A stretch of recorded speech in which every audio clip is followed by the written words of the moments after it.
Örgümü Dediniz kanalımdan dünyadaki tüm dostlara selamlar, sevgiler, saygılar. Örgümü Dediniz kanalıma hepiniz hoş geldiniz. Bu videomda sizlere arkadaşlarım bu güzel kısa kollu yelek hırka modelinin nasıl yapıldığını anlatmak ve paylaşmak istiyorum. Umarım sever ve beğenirsiniz arkadaşlarım. Şöyle motiflerden oluşan bir çalışma gördüğünüz gibi. Bu alt kısımdan başlıyoruz. Motifimiz çok kolay. Sadece tek özelliği motifin birbirine eklenme şekli. İlk başta birazdan videomda da göstereceğim devamında. Şöyle bu ilk sırayı yaparak devam ediyoruz. Sonra arkadaşlarım ikinci sıraya geçiyoruz. Bu ikisinin arasında oluşan boşluğa şöyle motif yaparak ekliyoruz. Üçüncü sırada aynı bunun hizasında olan yerden başlayarak örüyoruz bir sıra daha. Bu yüksekliği ne kadar istiyorsanız o kadar yapabilirsiniz. Şimdi hani burayı daha uzun ya da bir motif daha kısa kol yeri bırakıp yapabilirsiniz arkadaşlar.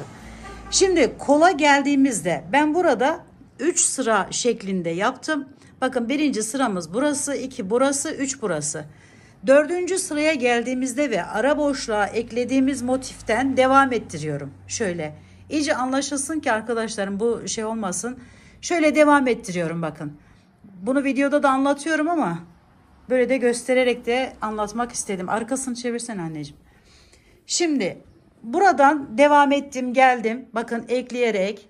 Burada zaten boşluğum var. Çünkü 3. sıram aynı zamanda. Şöyle arkadan görünümü bu arkadaşlar. Bu 3. sıranın boşluğuna da bir tane şöyle ekliyorum. Yana geçiyorum. Yani yana geçin. Buraya yapın bir tane. Bu ikisinin boşluğuna. Devam ediyoruz. Geliyoruz. Buradan dönüyor ve bakın buraya kadar geliyoruz. Burada 3. sıradan sonraki ana yerimiz yani bu yakaya doğru çıkan yerimize kadar gelmiş oluyoruz arkadaşlar. Tekrar devam ediyorum. Bakın aradaki boşluğum. Sonra bunları yaparak devam ediyorum. Şöyle geldim. Yaptım. Geliyorum buraya kadar. Buradan devam ediyorum şimdi. Bu tarafa doğru gidiyorum. Ve bu kolu da aynı şekilde öne doğru geçip arkaya doğru geçip birbirine ekleyerek yaptık. Şimdi bunları yaptıktan sonra her iki tarafı da bakın şöyle bir boşluk oluşuyor. Boşluğa hemen bu motifimizi ekliyoruz. Bunu. Daha sonra yanında 2 tane oluşan yere de 2 tane motife ekliyorum. Bu defa bakın şunun boyun oyuntusu oluşturmak için buradan bakın alıyorum, bağlıyorum buraya da. Aynı zamanda bu motifimi devam etmeyecek. Etmiyor bakın, bitiyor orada. Bu zaten normal kol yerim olmuş oluyor. Evet, yakayı da bakın böyle bu şekilde yaptım. Buraya yarım motif koyma gereği duymadım. Çünkü zaten bu boyun oyuntusu oluştuğu için bu şekilde daha güzel olacağını düşündüm arkadaşlar. Ve en son olarak bu küçük motiflerimize geçiyoruz. Bu motifleri, yarım motifleri bu araları doldurmak için yaptığımız bir işlem. Bu alt kısımlarını da yapabilirsiniz ama böyle zikzaklı bir görünümlü daha güzel geldi bana. O yüzden aşağı kısımlarına yapmadım arkadaşlarım. Ve bir kenar çalışması bu şekilde yaptık. Onu da anlatıyorum. Anlatacağım sizlere. Şimdi kenar çalışmasını da yaptıktan sonra bakın şöyle düğmeler diktim. İsterseniz dikebilirsiniz. İsterseniz dikmeden de düğmesiz bir şekilde de kullanabilirsiniz arkadaşlarım. Aynı bu buralarda kenarlarda yaptığımız bu işlemin aynısını kol uçlarına da uyguladım. Ve bu güzel hırka, yelek artık nasıl şey yapmak isterseniz demek isterseniz diyebilirsiniz. Onun tamamlamış oldum. Şimdi şunu da söylemek istiyorum. Bu kolu kısa bir kol. Gördüğünüz gibi bunu uzatmak için arkadaşlarım aynı şekilde motifler yaparak bu kısmına yani bu şekilde motifleri ekleyerek bir sıra 2 sıra artık tamamen uzun isterseniz 3 sıra yapabilirsiniz. Benim bu modeli yaptığım kızım 13 yaşında yani kullanacak olan yeğenim 13 yaşında. Onun için biraz küçük boyu. Ama şöyle söyleyebilirim, 38 bedene rahatlıkla olur arkadaşlarım bu çalışmamız. Evet, hadi gelin hep birlikte artık yapım aşamasına geçelim. Motiflerimi yaparken, yani hırkayı yaparken kullanmış olduğum ipim Alize Cotton Gold arkadaşlarım. Numarası ise belki isteyen arkadaşlarım olur, 29. Şöyle göstereyim. Tığ ise 3 milim. Bunlar elinize göre değişecek. Ben bunun yapımında bu üçüncü yumağım arkadaşlarım. Bu üçüncü ipim. Şimdi onunla sizlere şu ana motifi yapmayı göstermek istiyorum. Şöyle bir halka yapıyoruz ve içerisine giriş yapıp halkanın içerisinden şöyle ilmeği çıkardıktan sonra 4 tane zincir çekiyorum. 1, 2, 3 ve 4. Sonra üzerine bir alıyorum. Hemen halkamın içerisinden giriş yapıp buraya 8 tane yer yapacağım kendime. Birinci yeri yapmış oldum. 2, 3, 4, 5. Aralarda birer zincir çekiyoruz arkadaşlar. 5. Şöyle 6, 7. 7 tane yer yaptık. 1, 2, 3, 4, 5, 6, 7. Daha sonra bunu iyice sıkılaştırıyorum şöyle. Bir tane zincir çektim yine. Ve geliyorum.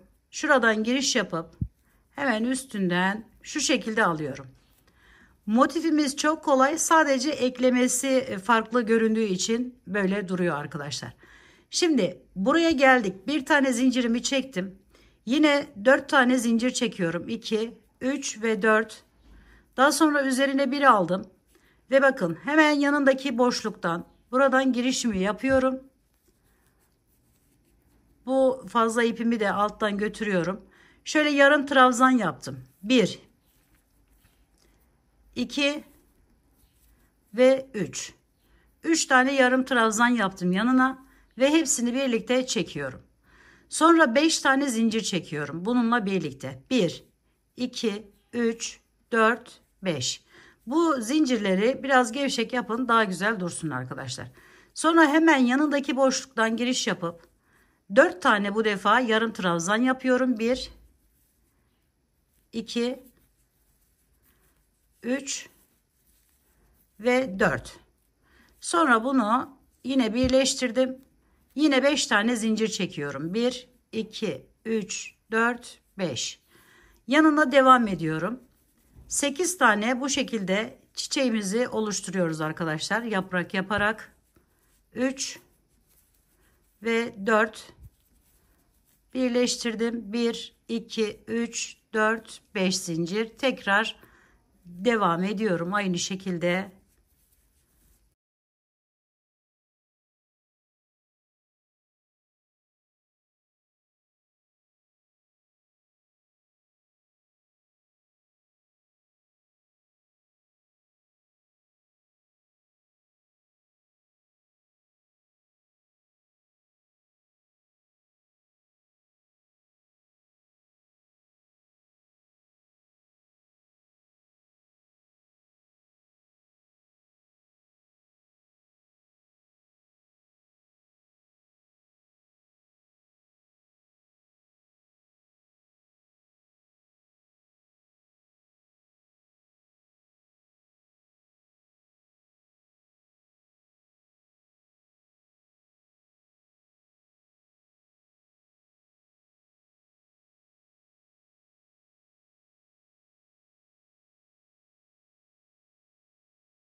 En son bitirdikten sonra arkadaşlarım şöyle geliyorum. Bakın şuradan giriş yapıyorum. Şöyle çektim. Arasından kaydırma ile bağladım. 2, 4, 6, 8. 8 tane yapraklı bir çiçek haline getirdim. Şimdi burada 3 tane zincir çekiyorum. 1, 2, 3. Üzerine bir aldım. Ve hemen yanındaki yerden giriş yaparak şöyle 1, 2. 2 tane buraya ikili trabzan yapıyorum. Bu üçüncümüz olmuş oluyor. Araya 2 zincir çekiyorum. Sonra üzerine alıp tekrar 3 tane ikili trabzan yapıyorum. 1 2 3. Daha sonra tekrar devam ediyorum. Diğer boşluğa geçiyorum. Yine 3 tane ikili trabzan yapıyorum. 1 2 3. Burada arkadaşlarım 6 tane zincir çekiyorum. Bu zincirleri gevşek çekin lütfen. 1 2 3 4 5 6. Bunlar arkadaşlar şuraları oluyor. Bu bakın böyle birleşince burası örümcek ağı gibi duruyor arkadaşlar.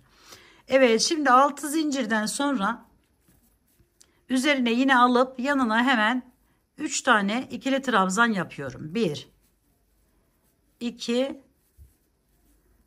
3. Sonra tekrar üzerine alıp devam ediyorum. 3 tane yine ikili trabzan yapıyorum diğer boşluğa. 2 3. 2 zincir çekiyorum. Üzerine alıp tekrar 3 tane yine ikili trabzan ile devam ediyorum. Birinde 2 zincirli yer yapıyoruz. Birinde 6 zincirli yer yapıyoruz. Bu şekilde devam ediyoruz. 1 2 3. Şimdi 6 tane zincirli yerimize geldik. 1 2 3 4 5 6 zincir çektim. Üzerine bir aldım ve buradan başlayarak devam ediyorum. Yine 3 tane ikili trabzan ile. Sonra hemen yana geçip üçlü trabzanlarımı, ikili trabzanlarımı yapıyorum. Arada 2 zincir çekiyorum. Tekrar devam ediyorum. 3 tane ikili trabzan ile.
Ve şimdi sona geldiğimizde yine şöyle bir yerden giriş yaparak kaydırma ile bağlayıp bir zincirle sabitleyip ipimizi kesiyoruz.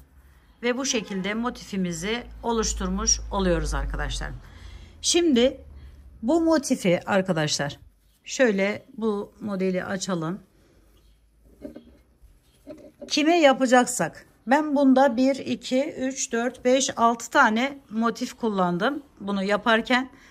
Kime yapacaksak o boyutta bakın bunları şu şekilde tutarak, yani şeyinden tutarak, bakın şöyle birbirine tek tek tek ekliyoruz arkadaşlarım. Bu aralarda bakın şöyle boşluklarımız kalıyor. Daha sonra bunların üzerini dolduracağız. Buralardan devam edeceğiz. Şimdi bakın şöyle göstereyim. Tam olarak anlaşılsın. Bu bizim ana motifimiz. İlk başlangıç motifimiz. Bunu başladık. İkinciyi ekledik. Üçüncü, dördüncü, beşinci, altıncı. Bu ne kadar büyüklükte yapacaksanız dediğim gibi bu şekilde yan yana ekliyoruz ilk başta. Sonra bunların yanına geçiyoruz. Üstüne, yani bir üst sıraya geçtiğimizde. Üst sıraya geçtiğimizde bu defa ilk başlangıçtaki bu motifimizin hemen bakın burasından başlayıp yine bunu şöyle bakın ekleme yapıyoruz. Bu bitmiş motifimiz. Bu motifi şu araya oturtuyoruz arkadaşlar. Yani bir buradan bir de buradan bağlıyoruz. Devam ediyoruz yanında aradaki boşlukları doldurmak amaçlı. Şöyle düşünün. Burayı yeni başladığımız yeri düşünün. Bunu da bu şekilde buraya ekliyoruz. Daha sonra şöyle bu sırada 1, 2, 3, 4, 5 motif olmuş oluyor arkadaşlar. Sayı 6 idi, 5'e düşürdük. Sonra bir üste geçiyoruz. Aynı şekilde bakın şuradan daha net gözüksün. Aradaki boşluk da gözüksün. Bunu ekledik. Burada bu şekilde bir boşluk oluştu. Diğer bir üst sıraya geçiyoruz. Böyle bunları da aynı bunların üzerine gelecek şekilde aralara oturtarak devam ediyoruz. Şimdi bunu yaptık. Üçüncü sıraya geldik arkadaşlar. Bir motif yaptık. 2, bu da üçüncü. Bu büyüklüğü, bu yüksekliğe boyunuz uzundur. Hani daha uzun yapmak isterseniz aynı şekilde bir sıra daha böyle devam edebilirsiniz. Şimdi bunu da söyledikten sonra şöyle artık modelimizi şöyle katlıyoruz. Yeteri büyüklüğe de geldikten sonra katlıyoruz ve kol yerini ayırmaya sıra gelmiş oluyor. Şimdi birinci sıramız burası. Araya ikinci sıra motiflerimiz burada. Üçüncüsü burada. Bakın ben üçüncüden sonra dördüncü sırada aradan ekleyeceğimiz sırada ikinci sıranın tekrarını burası arkadaşlar. Bu defa yine aynı şekilde eklememi yapıyorum. Daha sonra ise bakın şöyle devam ediyor motifler. Önde bunu yaptık, yanına yaptık, yanına yaptık. Buradan kol genişliğini ne kadar motif kullanacaksak bunda ben 5 tane kullandım.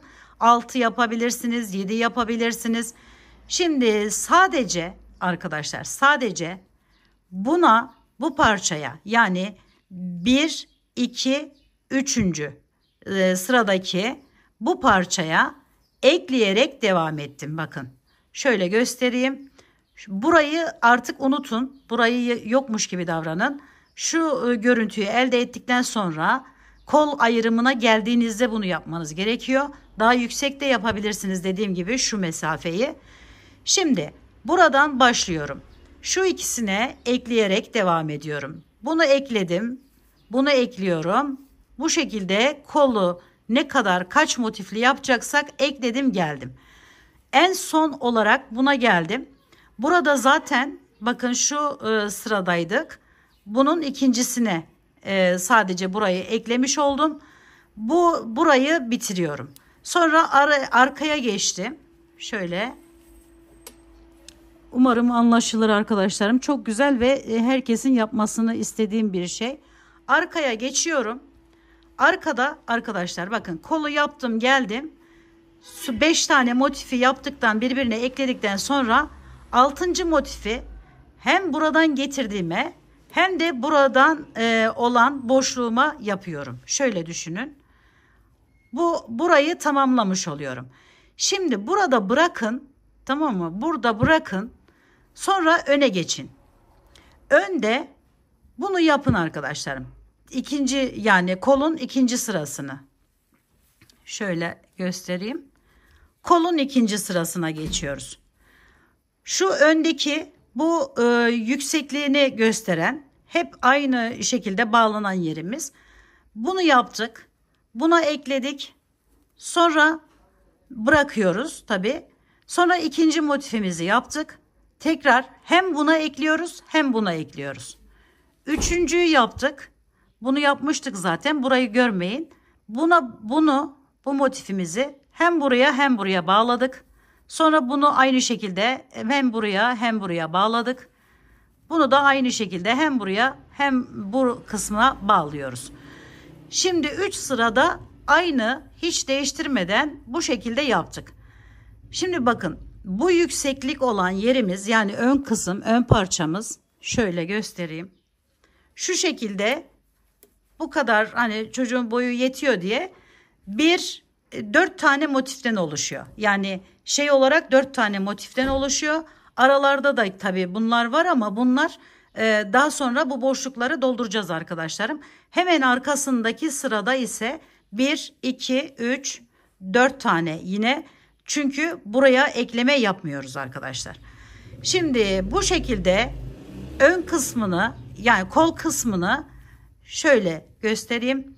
5 tane bu tarafa doğru, arkayı da birlikte geldik. Burayı da 3 sıra şeklinde yaptım ben arkadaşlar. Bakın şu birinci sıramdı. 2, 3 sıra önde var. Yine aynı şekilde 3. sıraya geçtiğimizde buna bağlıyorum. Aşağıdan buna bağlıyorum. Bakın şunu. Sonra devam ettim. Bunu bağladım. Bunu bağladım. Bu şekilde bunu da bağlayarak devam ediyoruz. Bu arada arka sırada da arkadaşlar şöyle göstereyim. Arkamız burası. Arkayı da bakın buradan geldiğimiz için buraya kadar getirmiş oluyoruz. Buradan bağlayarak ve buradan bağlayarak.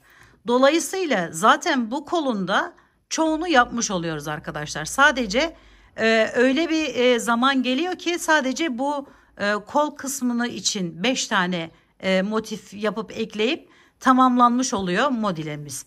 En son orta kısım arkadaşlarım.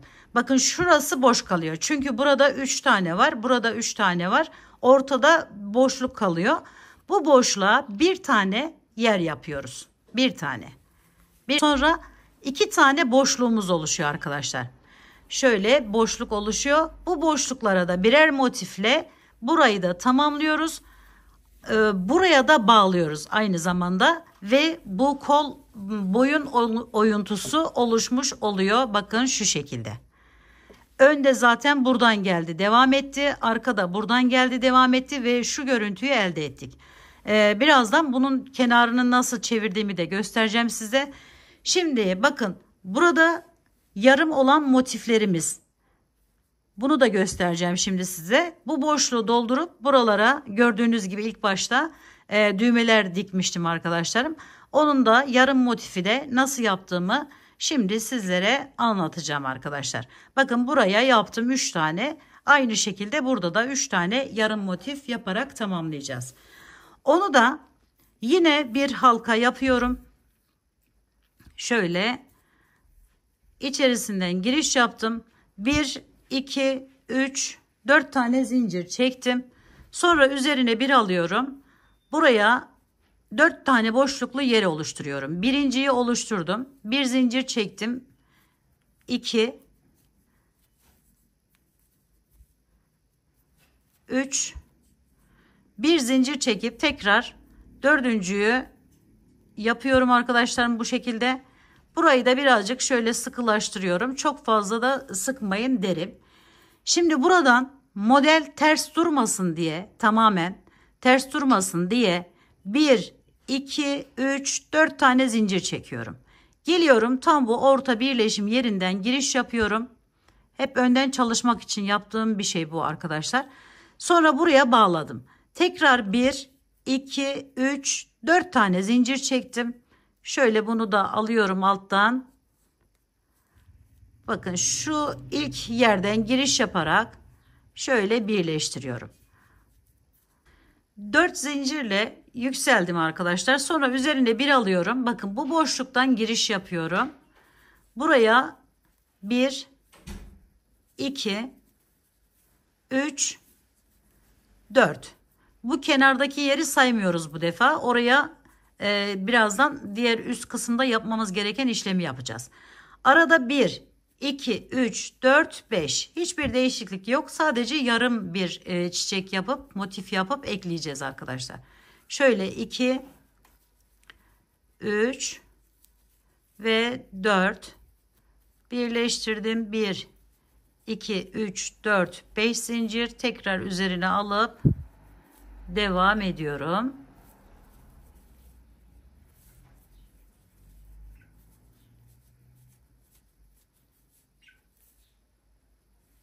Son yere de bakın şöyle girişimi yaptım. Buraya da şöyle 1, 2, 3 ve 4 birleştirdim. 1. Burası arkadaşlarım, burada yine 4 tane zincir çekiyorum. 1, 2, 3, 4. Buraya kadar geçeceğim çünkü buradan hemen iniyorum aşağıya. Buraya kaydırma ile bağlıyorum. 1, 2, 3, 4. Yine geliyorum, bu orta yerden kaydırma ile bağlıyorum. Tekrar devam ediyorum. 1, 2, 3, 4. Bir yana geçiyorum, bir üste. Sonra 1, 2, 3, 4 zincir çektim. Bakın şu aradan şöyle giriş yapıyorum. Buraya bir tane sık iğne ile bağlıyorum. 1, 2, 3 zincir çekiyorum. Sonra üzerine bir alıyorum ve giriş yapıp bu boşluktan, yani şu aradan 2, 3. Yani 2 tane ikili trabzan yapıyorum. Bir tane de 3 zincirli yerim olmuş oluyor. 3 tane ikili trabzan yapmış gibi oluyorum. Şimdi eklemelerde arkadaşlarım 4'er zincir çekin. 1, 2, 3, 4. Normalde 6 zincir çekiyorduk. Diğer motifte göstermiştim size. Eklerken sadece 4 zincir çekin arkadaşlar. Şimdi şöyle bu boşluğu tamamlayacağız. Böyle 4 zincirimi çektim. Geliyorum. Eklemesini de göstermiş olalım bu arada. Şöyle arkadaşlarım, bakın. Bu 6 zincirli yerim hemen ortadakinden, ama bunun zincirin içerisinden giriş yaparak alın lütfen. Yoksa güzel durmuyor. Onu da denedim arkadaşlar bu arada. Şimdi buraya bu şekilde taktım. Sonra 1, 2, 3, 4 zincir çektim. Üzerine bir aldım. Geliyorum, bu 3 tane ikili trabzanımın içerisinde, yani şu araya 3 tane ikili trabzan yapıyorum. 1, 2, 3. Sonra üzerine bir alıyorum. Hemen yana geçiyorum. 3 tane ikili trabzan yapıyorum. 2, 3. Bu arada eklemeyi de görmüş oluyorsunuz. Burada arkadaşlar bir tane zincir çekiyorum. 3 tane ikili trabzandan sonra çıkarttım. Bakın bunun şu aradan giriş yapıyorum. 2 zincirli olan yerim. Hemen buradan girişimi yapıyorum. Bir tane zincir daha çekiyorum. Üzerine bir alıp 3 tane ikili trabzan yapıyorum. 1, 2 ve 3. Sonra devam ediyorum. Yine 3 tane ikili trabzanımı yapıyorum. 2, 3, 1, 2, 3, 4 tane zincir çektim. Bakın şu parçam, şöyle yakınlaştırayım. Şu ortada birleşim yerim. Hemen bunun ortasından böyle giriş yapıyorum. Bunu da aldım, çekiyorum. Yine 4 tane zincir çekiyorum. 1, 2, 3, 4. Üzerine bir alıp aşağıya inip buraya 3 tane ikili trabzan yaparak devam ediyorum. 2, 3. Sonra yana geçip 1, 2, 3 şekilde yaptıktan sonra bir zincir çektim. Geliyorum, bakın. Şu motifimin hemen 2 tane zincirli yerinden giriş yapıyorum. Ve buraya da bunu ekliyorum. Bir zincir çektim. 3 tane ikili trabzan yapıyorum yine. 1, 2, 3. Daha sonra arkadaşlar bakın şu yandan giden yerim var. Üzerine bir aldım. Şu boşluktan giriş yapıyorum. 3 tane ikili trabzanımı yapıyorum. 1, 2, 3. Sonra 1, 2, 3, 4 tane zincir çekip geliyorum buraya. Şöyle girişimi yapıp bunu da buradan alıyorum.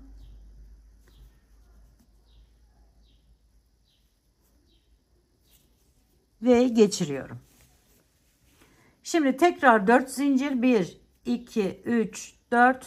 Üzerine bir alıp yuvaya aynı yere giriş yapıp 1, 2. 2 tane ikili trabzan yaptım. Sonra 3 tane zincir çekiyorum. 1, 2, 3. Ve geliyorum. Bu ikili trabzanları yaptığım yerin hemen şöyle içerisinden giriş yapıp buraya kaydırma ile bağlıyorum. Sonra 1, 2 3 zincir çekiyorum. Bir yana geçiyorum ve artık burada bu yarım motifimi de tamamlamış oluyorum arkadaşlar. Kestim ve şimdi bakın şöyle göstereyim. Evet. Burayı da bu şekilde tamamlamış olduk. Yarım motifimizi de yapmış olduk arkadaşlar. Şimdi ben şu ikisini de anlaşılmıştır diye ümit ediyorum ve şu ikisini de tamamlayıp artık kenar kısımlarına geçelim istiyorum. Evet arkadaşlarım, yarım motifleri de bu şekilde ekleme yaptıktan sonra bakın şöyle ben kenar çalışması yaptım. Bunu dilediğiniz şekilde yapabilirsiniz. Bütün etrafına uygulayacağız. Şimdi onun nasıl yapıldığını da göstereceğim sizlere. Şöyle bir de zincir çekerek ben düğme dikmek istedim. Şöyle göstereyim size. Biraz uzaklaştıralım. Evet. Bakın şu şekilde 4 tane de düğme diktim ben. İsterseniz dikebiliriz, isterseniz dikmeden de kullanabilirsiniz. Bu yarım olan motiflerin özellikle bu bitim yerlerine denk getirmek istedim arkadaşlarım. Ve böyle güzel bir görüntü ortaya çıktı. Bakın bunun kenarında yaptım. Şimdi buradan başlayarak kenar çalışmasının nasıl yapıldığını sizlere de anlatmak istiyorum. Evet, köşe koltuk altı bakın burası. Hemen buradan girişimi yapıyorum. Sonra kenarları da aynı şekilde arkadaşlar. Bakın bu V olan yerleri de aynı şekilde burada yaptığımız işlemi yapıyoruz ve tamamlamış oluyoruz hırkamızı. Evet, şimdi şöyle bir giriş yaparak aldım buradan ve şöyle bir tane zincirle önce bir bağlayalım bunu. Sonra hemen bu bir zincirin yanına 1 2 3 tane zincir çekelim yani. Sonra üzerine aldım. Hemen şöyle uygun bir yerden giriş yaparak bunu üzerine yapın arkadaşlarım. Sık iğne yapıyorum. Çakma sık iğne yalnız üzerine alarak bir tane zincir çekiyorum araya. Üzerine alıp tekrar bir tane daha buradan en az bir tane yer atlayarak şöyle giriş yapıp bir tane zincir, bir tane çakma sık iğne şeklinde devam ediyorum. Bakın şöyle buradan daha net gözükür. Bir tane daha zincir, bakın üzerine aldım. Bunu atlıyorum. Şuradan giriş yaparak. Bu yani arkadaşlarım böyle çok sıkı da olmayacak. Çok böyle gevşek gevşek de olmayacak. Böyle kenarları toparlasın, güzel dursun diye yaptığımız bir çalışma. Dediğim gibi farklı şekillerde de bunu yapabilirsiniz. Evet, önce bunu bütün etrafını çeviriyorum bu şekilde. Bir zincir, bir çakma sık iğne şeklinde.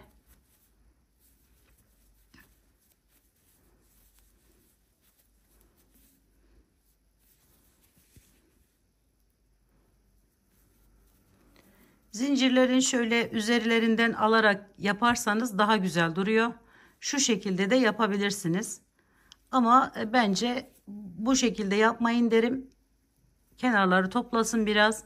Şöyle zincirin içerisinden giriş yaparak yaparsanız daha güzel durur arkadaşlar.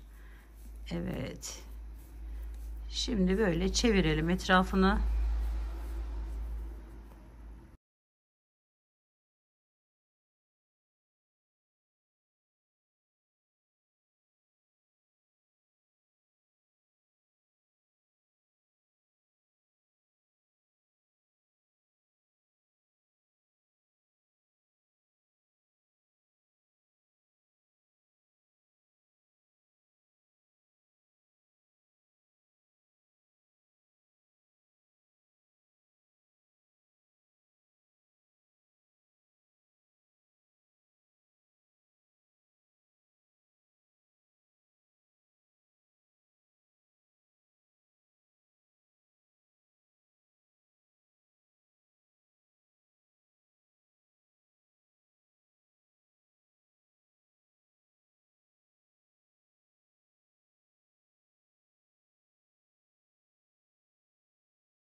Son yere geldiğimizde yine bir zincirimi çektim ve geliyorum burayla birleştiriyorum.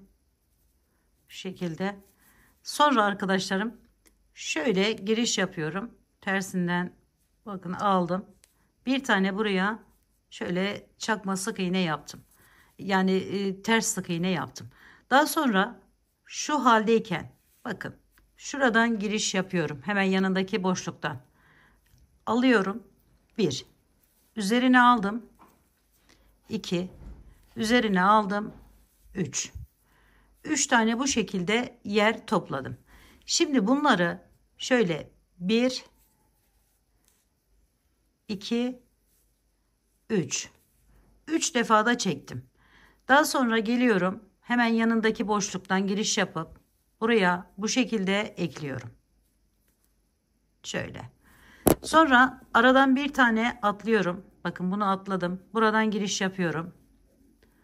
Buraya da yapabilirsiniz ama çok sıkı ve güzel olmadı arkadaşlarım. Ben bunu daha çok beğendim böyle aralıklı bir şekilde olmasını. Şöyle 1 2 3 sonra 2 1 çektim. 2 1 çektim. 2 de 1 çektim. Bunu hemen yanındaki yere bağlıyorum. Bu şekilde. Sonra bir tane atlayıp diğerine geçtim. Şöyle açık bir şekilde göstermek istiyorum. Şöyle girişimi yaptım. Çektim ilmeği. Üzerine bir aldım. Bir daha. Üzerine bir aldım. Bir daha. Sonra 2 1 2 2 2 2 çekerek şu şekle geldi. Hemen yanındaki yerden girişimi yaptım ve buraya bağladım arkadaşlar. Evet, görüntümüz bu şekilde oluyor. Dediğim gibi bir yanına yaparsanız sıkı oldu ve güzel olmadı. Onun için ben bu şekilde sizlere de göstermek istedim. Şöyle devam edelim.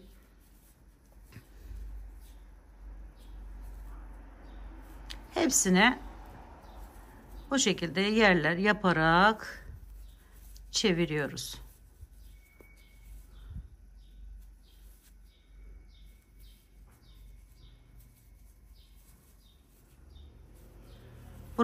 Buraya geçiş yaparken biraz ipi gevşek bırakın arkadaşlarım.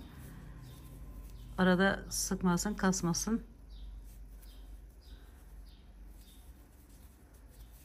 Şöyle bakın, şu haldeyken uzatın biraz bunu. Buradan giriş yapıp bu şekilde alın.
Evet arkadaşlarım, bakın burayı da bu şekilde tamamladım.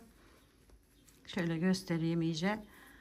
Ve buradan gelip yine şöyle tutunup bir zincir çekip kesiyorum ve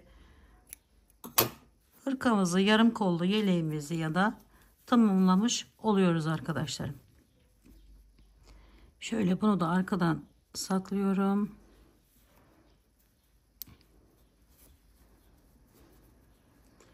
Ve arkadaşlarım, şunu da söylemeden geçmeyeyim. Bütün hepsini bitirdikten sonra, yani şu aşamadan sonra buhar ütüsü, el ütüsü, eğer alizenin herhangi bir ipini kullanıyorsanız, yaparsanız böyle güzel durur. Ben diğer taraflarına yapmıştım bunun. Ve bakın böyle bir güzelliği tamamlamış olduk sizlerle birlikte. Bakın ütü yapılmayan yeri, bu da ütü yapılan yeri. Aradaki farka bakın. Yani bu şey olduğu için çok farklı gözükmüyor ama ütü yapıldığı zaman daha güzel duruyor arkadaşlar. Onu da söyleyeyim. Yakından gördüğüm için söylüyorum. Kamera bazen aldatıcı olabiliyor. Evet, böylelikle bakın bu güzelliği tamamlamış oluyoruz. Alt kısımları bu şekilde. Daha önce söyledim mi bilmiyorum. Bu alt kısımlarını düz isterseniz böyle buralara yarım motifleri geçirebilirsiniz arkadaşlar. Yani yarım motif yaparak burayı da tamamlayabilirsiniz. Düz bir şekilde olur.